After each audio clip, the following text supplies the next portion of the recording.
Hello everyone. Last class में हमने atom बेटा और मॉलिक्यूल के बारे में डिस्कस किया था।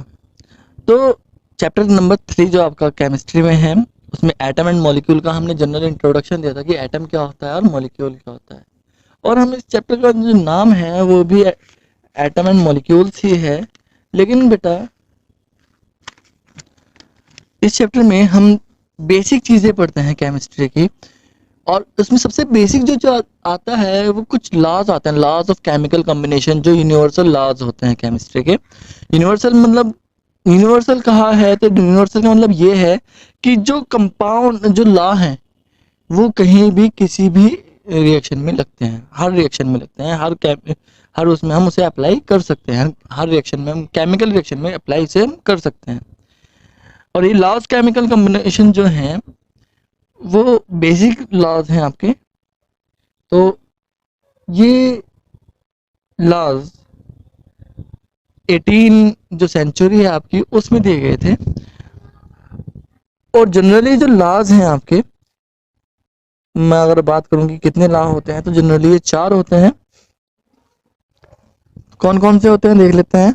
First, law of conservation of mass. Law of conservation of मास, ये इसमें मास के बारे में, जो आप केमिकल रिएक्शन में जो कंपाउंड यूज करते हो उसके मास के बारे में इसमें डिस्कस किया गया है। सेकंड जो है वो है law of constant proportion. Law of constant proportion मतलब यहाँ पर बात की गई है कोई भी एक सिंपल मॉलिक्यूल या सिंपल कंपाउंड के बारे में और उसके कॉन्स्टिट्यूएंट पार्टिकल्स के बारे में बात की गई है इस लॉ में। और थर्ड अगर मैं बात करता हूँ, law of reciprocal proportion. Reciprocal proportion में यहाँ पर एलिमेंट्स के बारे में बात की गई कि अगर एक एलिमेंट या दो एलिमेंट या तीन एलिमेंट एक दूसरे से अलग अलग केमिकल रिएक्शन करते हैं तो क्या होता है। And third last one, sorry fourth one जो है आपका last, law of multiple proportion है।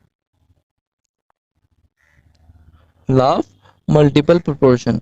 तो लॉ ऑफ मल्टीपल प्रोपोर्शन क्या है। लॉ ऑफ मल्टीपल प्रोपोर्शन है कि अगर दो एलिमेंट एक दूसरे से रिएक्शन करने के बाद एक से ज्यादा कंपाउंड का फॉर्मेशन करते हैं तो क्या होता है, इसमें हम पढ़ते हैं। तो ये 4 लॉ आपको पढ़ने हैं। अगर मैं बात करता हूँ कि आज की क्लास की, तो आज हम इसे स्टार्ट करने वाले हैं सिंपल मॉलिक्यूल। हम इन लॉ को अलग अलग पढ़ेंगे, और इन लॉ में जो पढ़ेंगे तो और इनकी जो न्यूमेरिकल प्रॉब्लम्स आती है उसमें भी, उस पर भी हम थोड़ा सा डिस्कस करेंगे। तो चलिए ठीक है, स्टार्ट करते हैं आज। First, the law of conservation of मास। अगर हम बात करते हैं ये किसने दिया था, given by Antony Lavoisier.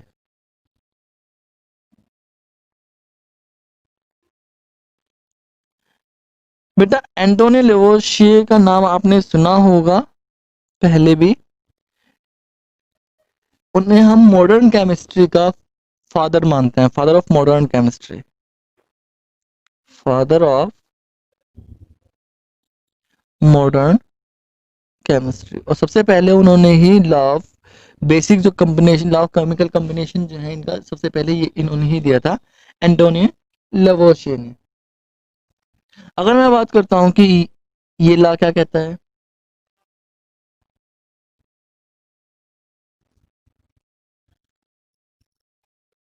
According to this अगर मैं बात करता हूँ, ये कहता है कि ड्यूरिंग अ फिजिकल और chemical change, during a physical और केमिकल चेंज, यानी जब हम कोई प्रोसेस करा रहे होते हैं, चाहे वो फिजिकल हो या फिर वो केमिकल प्रोसेस हो,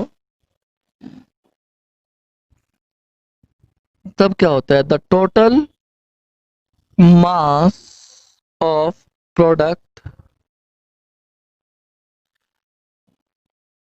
प्रोडक्ट्स रिमेन कांस्टेंट, क्या कह लीजिए, रिमेन कांस्टेंट। प्रोडक्ट का जो टोटल मास होता है वो हमेशा कांस्टेंट रहता है, या फिर कह लीजिए और equal to the mass of reactant.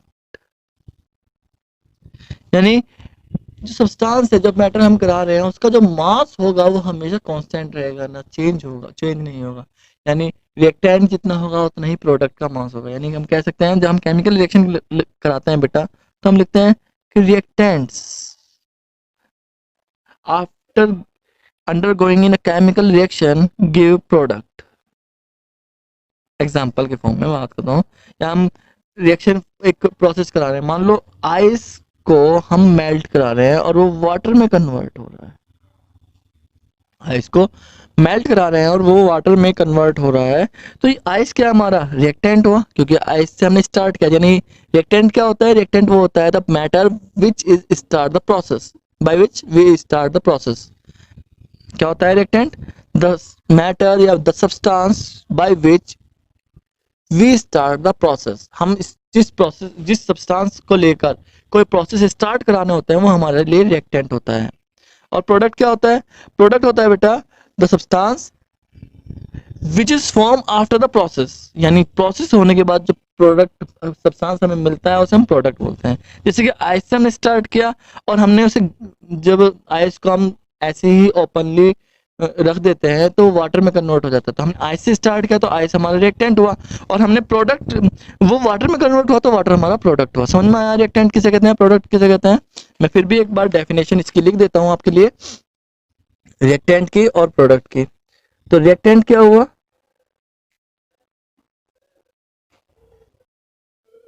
substance by which we start the process। यानी जिससे हम प्रोसेस स्टार्ट करते हैं वो रिएक्टेंट होता है। Product substance which is formed after process. यानी जो प्रोडक्ट क्या होता है, वो सब्सटेंस होता है जो प्रोसेस होने के बाद जिसका फॉर्मेशन होता है। क्लियर है भाई आपको, ये चीज आपको क्लियर होनी चाहिए, इसीलिए मैंने आपको डेफिनेशन लिख दी है।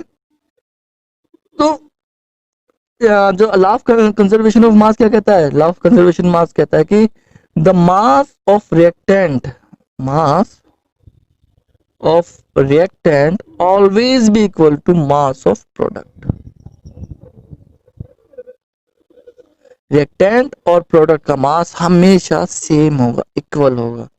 यानी हमने आइस लिया था और हमने वाटर लिया था, वाटर में कन्वर्ट हुआ था, तो अगर हमने 50 ग्राम आइस लिया है तो 50 ग्राम का वाटर ही हमें मिलेगा। इज दैट क्लियर, ये चीज आपको ध्यान रखनी है, ये हमेशा याद रखनी है आपको बेटा।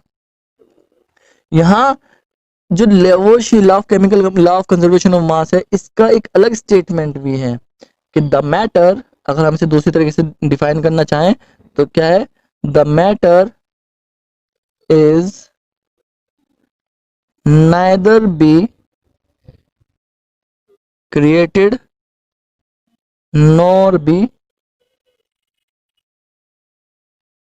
destroyed in a process। किसी भी प्रोसेस में हम किसी भी सब्सटेंस का जो मैटर होता है उसे ना तो हम बना सकते ना ही क्रिएट कर सकते हैं, बल्कि क्या होता है, बल्कि उसे एक फॉर्म से दूसरी फॉर्म में, एक स्टेट से, एक फिजिकल स्टेट से दूसरी फिजिकल स्टेट में, एक फॉर्म से दूसरे फॉर्म में हम उसे लेके जा सकते हैं। Is that clear. एग्जाम्पल ले लेते हैं, हमने कैल्शियम लिया और उसकी रिएक्शन ऑक्सीजन से करा दी, और ऑक्सीजन से रिएक्शन कराने के बाद वो कैल्शियम ऑक्साइड का फॉर्मेशन हमें देता है। ठीक है, तो बेटा अगर हमने इसे 50 ग्राम लिया और इसे हमने 20 ग्राम लिया, तो इन दो इसका जो मास होगा प्रोडक्ट का वो 70 ग्राम होगा, 70 ग्राम। समझ में आ रही है बात? दोबारा से ले लीजिए, कोई और एग्जांपल ले लीजिए। हमने हाइड्रोजन गैस ली, ऑक्सीजन गैस ली और H2O का फॉर्मेशन करा दिया, वाटर मॉलिक्यूल का फॉर्मेशन करा दिया। बैलेंस कर लेते हैं। और अगर हमने कहा है कि इसके 1 ग्राम इसके 8 ग्राम से रिएक्शन कर रहे हैं, तो इसका मतलब है कि ये 9 ग्राम वाटर मॉलिक्यूल का फॉर्मेशन करते हैं। Is that clear? तो ये चीज आपको बेटा हमेशा याद रखनी है। तो ये चीज समझ में आ रही है आपको? तो यहाँ पर हमेशा रिएक्टेंट का मास प्रोडक्ट के मास के हमेशा। अब हम बात करते हैं थोड़ा सा न्यूमेरिकल प्रॉब्लम्स के बारे में। तो न्यूमेरिकल प्रॉब्लम्स में बेटा मान लो मेरे पास ए कोई सब्सटेंस है, बी दूसरे सब्सटेंस से केमिकल रिएक्शन करने के बाद वो सी और डी देता है। तो एक्चुअल में हमें कौन कौन सी प्रॉब्लम मिलती है? Problem number 1, type number 1। Type number 1, हमें रिएक्टेंट का मास दे दिया जाता है। गिवन क्या होता है? मास ऑफ रिएक्टेंट। और हमसे पूछ लिया जाता है ask for mass of product. ये चीज पूछ ली जाती है। फॉर एग्जांपल कि भाई वो कहेगा ए के 10 ग्राम लिए थे हमने और बी के हमने 5 ग्राम लिए थे, तो सी और डी का टोटल मास बताइए। तो हमें बताना होगा 15 ग्राम इज द मास। सुन मेरी बात। सेकंड टाइप की बात होगी। सेकंड टाइप में हमें क्या होगा कि हमें इसका मास दे दिया जाएगा, इसका मास दे दिया जाएगा, इसका मास दे दिया जाएगा और इसका मास पूछ लिया जाएगा। यानी हमें कहा जाएगा कि ए के 10 ग्राम थे, बी के 5 ग्राम, सी के जो है 3 ग्राम बने, डी का मास क्या होगा ये आपको बताना जाएगा। समझ में आएगा? तो आप उस केस में क्या करोगे? आप इन दोनों का सम करोगे और उसका मास घटा दोगे, तो आपको डी का मास मिल जाएगा। यानी A mass of A mass of B minus mass of C equals to mass of D. तो 15 माइनस 3 इक्वल्स टू डी, यानी 12 ग्राम आ जाएगा। यस। थर्ड, आपको कहा जाएगा कि एक रिएक्शन है उसमें ए के 10 ग्राम लिए गए थे, बी का कुछ मास लिया गया था और सी के 3 ग्राम बने और डी के 12 ग्राम बने। बी का मास बताइए कितना होगा? रिएक्टेंट का मास भी पूछ सकता है वो, प्रोडक्ट का भी मास पूछ सकता है। तो आप उस केस में क्या करोगे? आप करोगे mass of C plus mass of D minus mass of A equals to mass of B. Yes. तो यहाँ पर ये 12 plus 3 minus 10 equals to B, mass of B, यानी 15 minus 10 equals to mass of B, या फिर कह दीजिए 5 ग्राम आ जाएगा मास ऑफ बी। तो ये 3 तरह की प्रॉब्लम्स वहां पे आपसे पूछी जाएगी। ठीक है, तो ये जो प्रॉब्लम्स हैं आपको करनी है। बाकी हम नेक्स्ट लॉ जो है हम नेक्स्ट क्लास में पढ़ेंगे, उसकी प्रॉब्लम्स डिस्कस करेंगे। तो ये डिस्कशन है आपका न्यूमेरिकल प्रॉब्लम जो है बेटा, आपको स्पेशली इन पे फोकस रखना है।